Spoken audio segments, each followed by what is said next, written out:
ঢাকাই সিনেমার চিত্রনায়িকা পূজা চেরি অভিনয় দিয়ে অল্প সময়েই দর্শকের মন জয় করে নিয়েছেন। ক্যারিয়ারের প্রথম থেকেই তিনি দারুণ সব সিনেমা উপহার দিয়েছেন দর্শকদের। সামাজিক মাধ্যমেও বেশ সরবী নায়িকা, মাঝে মাঝে রাজনৈতিক পরিচয়ে বেশ কিছু তারকার নাম উঠে আসে। এবার সেই কাতারে যুক্ত হলো নায়িকা পূজা চেরির নাম। সম্প্রতি সোশ্যাল মিডিয়ায় ছড়িয়ে পড়েছে বাংলাদেশ ইসলামী ছাত্র শিবিরের কেন্দ্রীয় কার্যনির্বাহী সংসদ মহিলা শাখা কমিটিতে অমুসলিম শাখায় আইন ও মানবাধিকার সম্পাদকের দায়িত্ব নিয়েছেন পূজা চেরি, যা পুরোপুরি মিথ্যা ও ভুয়া তথ্য। এ নিয়ে কথা বলেছেন দহনখ্যাত এ নায়িকা।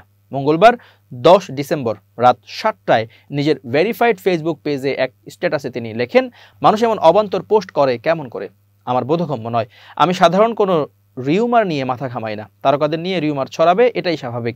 মানুষের কৌতূহল থাকে তারকাদের নিয়ে, কিন্তু আজকে যে বা যারা এই রিউমারটা ছড়িয়েছেন এটা নিয়ে আসলেই কিছু একটা বলা উচিত।